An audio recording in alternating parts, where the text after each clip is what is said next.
Well, Happy New Year! I'm Carol Andrews, and welcome to this special episode of Southwest TV News as we continue on with our countdown of the top 10 stories of 2017.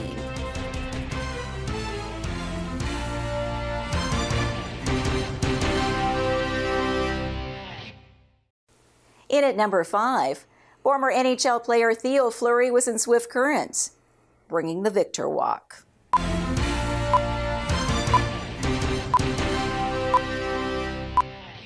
It's a secret many don't care to share and often live with throughout their lives: childhood sexual abuse and rape.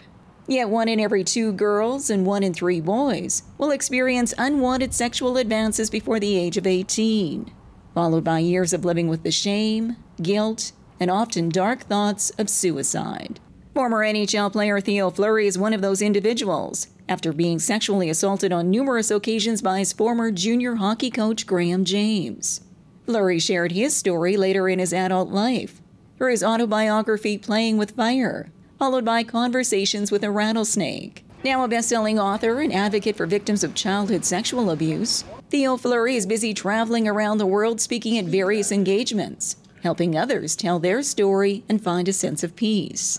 Such is the case with the Victor Walk, which made its way to Saskatchewan for a 5-city tour, including a stop in Swift Current, discussing the issue of childhood sexual abuse through the walk and the accompanying documentary. We really want to stay sort of grassroots, and that's why we come to the people instead of them having to try to find us.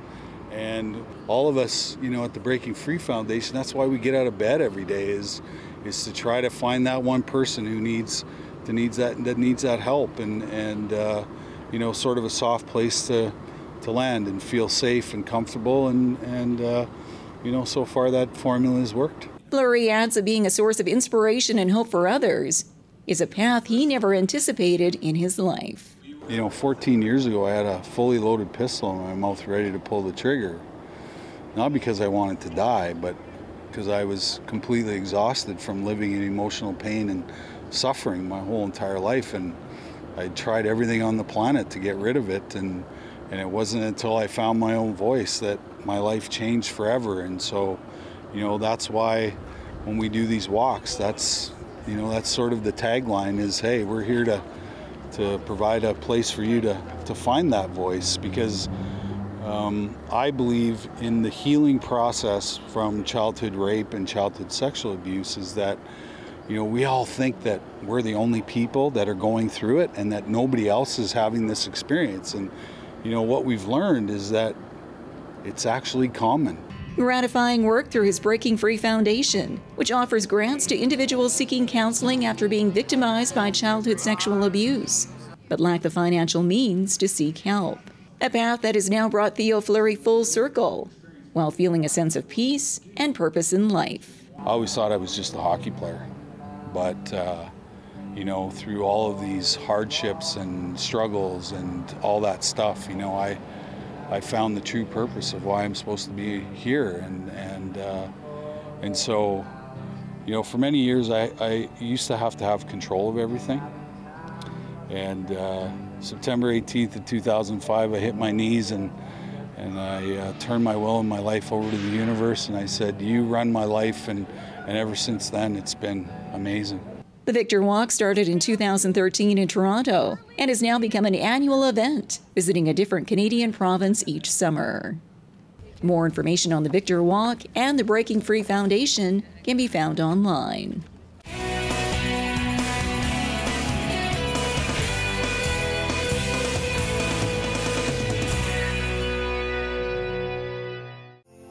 Wishing you a Merry Christmas and Happy New Year from the staff and management of Pioneer Co-op, celebrating 80 years in Southwest Saskatchewan.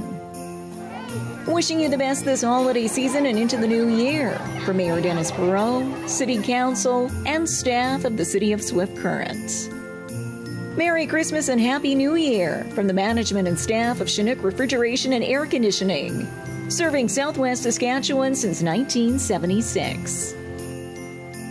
Wishing you a Merry Christmas and Happy New Year from the management and staff of Pinnacle Financial in Swift Current.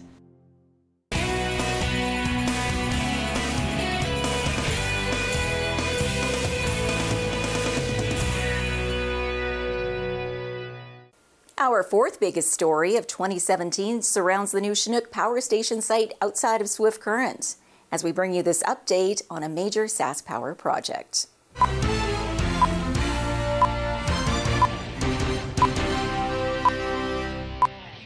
Progress is being made at the new Chinook Power Station just outside of Swift Current. Work crews of approximately 250 laborers on site are busy working on the construction of the 350 megawatt combined natural gas facility. Dewey Cook is the senior site manager for Burns & McDonnell, the main contractor for the project, and explains how the facility will work once completed. We've got a gas turbine and a gas generator, and that's been fed by gas supply coming off site. And once that starts spinning up, that produces about 200 megawatts of energy. That'll hit the grid here for SaskPower. And then we take the power off that. We've got an HRSG here, a heat recovery steam generator, like a big boiler. And what it does, it superheats the steam and heats the water and turns it into steam. And we use that to power a steam generator, steam turbine steam generator. And that does about another 150 megawatts. So between the two, about 350 megawatts that they'll produce and come over here and hit the power grid. And with approximately 130,000 cubic meters of soil dug since January and various equipment on site, the crews will now have to reach certain milestones, including the installation of the generators within the main building, which is now taking shape. We've got these steam tube bundles going in HRSG. There's 12 sets of them. They're about 120 foot long, and they weigh 160, 170,000 pound, different weights. So we're trying to get them all set in. We've been shut down from the wind here and there. We got 4 more to go. So hopefully by the end of this weekend we'll have all of them set, which would be a milestone for the project. And we've got one trying to stand today, and another one get up this afternoon. So it's a push to get that happening. But we got nice weather today finally. The cranes can only work in like 20-mile-an-hour winds, and when it gets over that, we got to shut them down. So we've been battling that, and here in Saskatchewan, it does blow. We're standing close to 300 foot tall on the booms, and we're picking up essentially a big kite in the air, so we don't want that blowing all around. And safety is one of the main reasons we work out here. And we try to do it the best we can. A state-of-the-art facility, which once completed, will enhance the growing need for power across the province. In terms of capacity, SaskPower hit their peak capacity loads this past summer, about a little over 3,400 megawatts. So if you think of it in terms like that, this plant is going to produce about 10%. And as the months progress, it's anticipated that close to 450 laborers will be on site, assisting with the completion of the new Chinook Power Station. The project is valued at approximately $550 million and is on budget and on time, and is set for completion by October of 2019.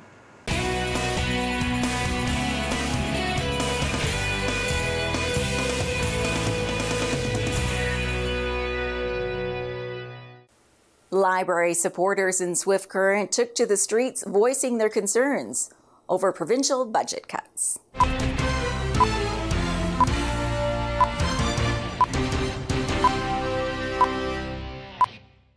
The recent announcement of the provincial budget was full of disappointing news for various sectors, including funding cuts to libraries across Saskatchewan. A loss of crucial funding, which does not sit well with local residents and patrons of the library system. In Swift Current, concerned residents took to the streets armed with signs, drums, and even a donkey, marching up Central Avenue to the office of Swift Current's MLA and the Premier of Saskatchewan. One by one, participants voiced their concerns over the cuts to Saskatchewan's libraries. The Chinook Regional Library Board is working very hard right now and kind of in a very difficult position to try and figure out how we will maintain library services with a 58% cut to provincial funding that's retroactive to January 1st. We had no warning of these cuts, and we're asking the government to restore funding to Saskatchewan's public library systems in order to save the really excellent library system we have in Saskatchewan that's admired across the country. And with 32 branches within the Chinook Regional Library System here in the Southwest, its services are crucial to local residents of all ages and walks of life. It hits everybody. Friend and I drove 120 kilometers this morning one way to be part of this group, because I think it is so important.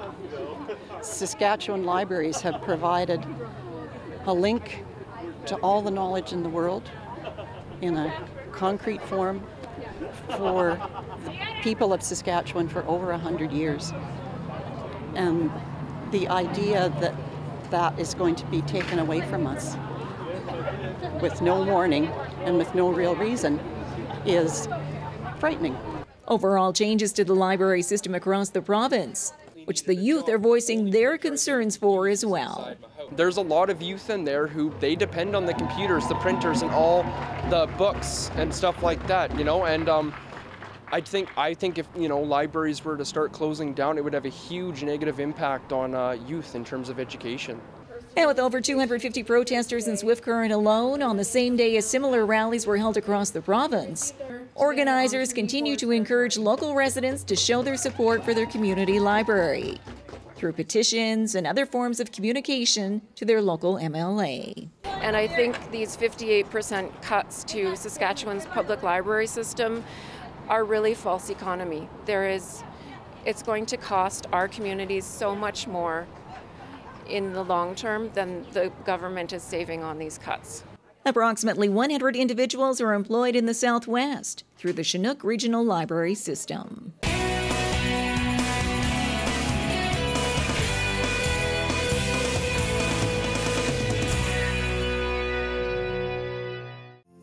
Merry Christmas and Happy New Year from the Dr. Noble Irwin Regional Healthcare Foundation, keeping healthcare strong in Southwest Saskatchewan. Merry Christmas and Happy New Year from Gus, Louie, and George at the K Steakhouse and Motel. Book your Christmas party or New Year's celebration today. Merry Christmas and Happy New Year from David Anderson, Member of Parliament for Cypress Hills Grasslands. Our second biggest story of 2017 takes us up the highway to Burstall and the devastating wildfires in October.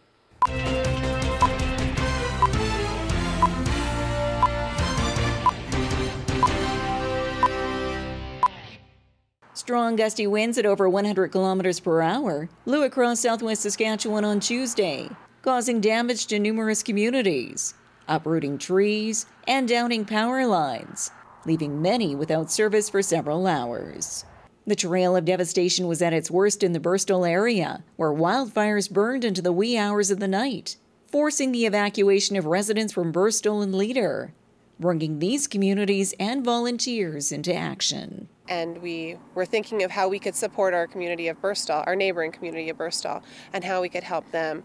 And so we gathered at the town office, set up a station here for them to come, and quickly realized that our community was also maybe not the safest place for them to be, and that we maybe needed to move our residents as well. Luckily, the fire never reached Leader and was also halted here at the outskirts of the town of Burstall, thanks to the efforts of the local fire department and volunteer crews from across the Southwest.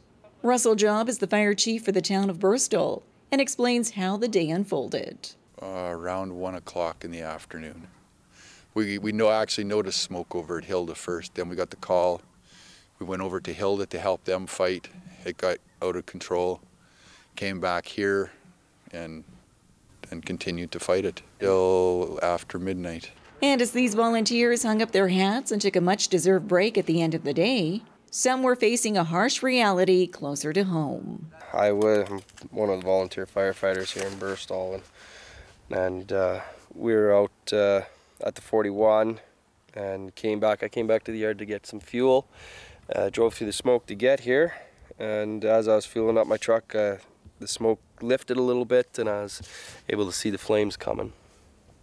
So I phoned my dad and brother and told them to get home as quickly as possible. Told them if the wind shifts, the yard was going to go. Then couldn't get the tractor started.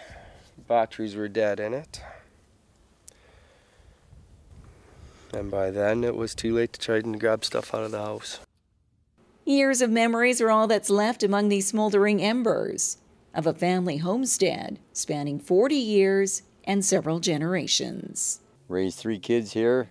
I lost my wife 5 years ago to cancer. Now the house burns down. Not good. We don't like to save the house, but yeah. There was stuff in the house that we can't replace. But most of the equipment was saved. All that's standing is the fuel tanks in the shop. And as the Job family tries to move forward in the coming days, they take comfort in the fact that no one was hurt in the blaze. Thinking it left some stuff behind. It's just too bad the house had to go. It's where all the memories are, right? A lot of stuff here. Collected over the years. But it can all, other than pictures and Mom's watches and stuff like that, everything else can be replaced. And that's exactly what we'll do. The town of Burstall is located approximately 90 minutes west of Swift Current.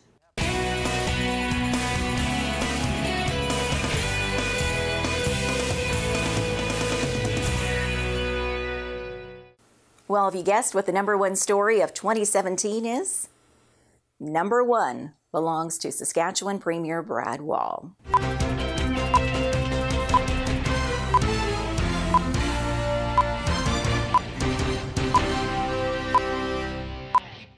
Saskatchewan Premier Brad Wall recently announced his plans to retire from politics.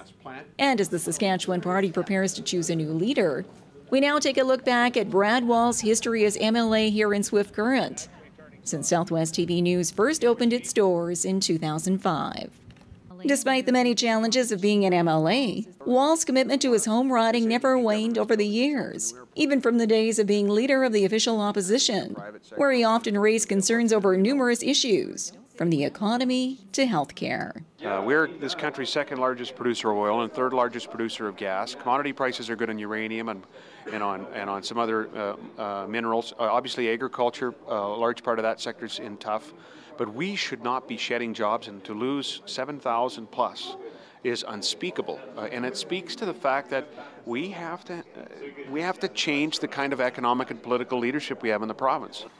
I think we ought to take it seriously. If nurses are concerned enough to write to the health district, to the government, to their union, and say, are we now being asked to practice beyond our training because we're worried about, again, patient care. And as Brad Wall and the Saskatchewan Party first rose to provincial power in 2007, Wall showed his strength as a leader while outlining the roadmap for the years ahead. Saskatchewan is not just a great place to be from. It is a great place to be. For stronger balanced budget legislation, a long-term plan for debt reduction in Saskatchewan, and set election dates every 4 years, and you can bet your bottom dollar we'll keep those commitments. And in the coming years, the city of Swift Current and its residents would benefit from numerous provincial investments, such as the Highway 1 and 4 bypass, dollars towards post-secondary education at Great Plains College, the opening of the new École Centennial and All Saints Catholic School, additions of space for Southwest Homes, to the much-anticipated new long-term care facility at the Meadows. And along with the many accolades over the years, there were a few issues local residents held Brad Wall and the Sask Party accountable for, including the initially planned reduction in funding to provincial libraries, which drew out crowds demonstrating in front of his Swift Current constituency office, planned budgetary cuts, which the province would later reverse its decision on, a variety of healthcare union disputes, and the demise of the film tax credit. Other provinces in 40-some states are in this business, in the bidding war, and that's their decision. We're not going to be in the bidding war anymore. It's not our money, it's the taxpayers' money. And what we have offered, though, is a tax credit that's non-refundable to the industry, which means that if a film company makes money here in the province on a production, we'll give them a very significant reduction on their taxes once they're paid here. And throughout his tenure as Premier and winning a third straight majority government in 2016, Wall never forgot his roots or his commitment to his family. They're people of integrity. They have an amazing work ethic. They're very compassionate people. They were always free enterprisers. My dad, sort of small C and probably big C conservative, but his example was always one of giving. He understood that there's a means to the end. We want to be economically successful as individuals and as a province, as a group, but for reasons beyond the immediate economic success itself, we want to be successful because it gives us a chance to give back or to improve quality of life. Brad Wall has been the MLA of Swift Current since 1999. And in the coming months, a by-election will be held in the riding to set a new historic course on the political front.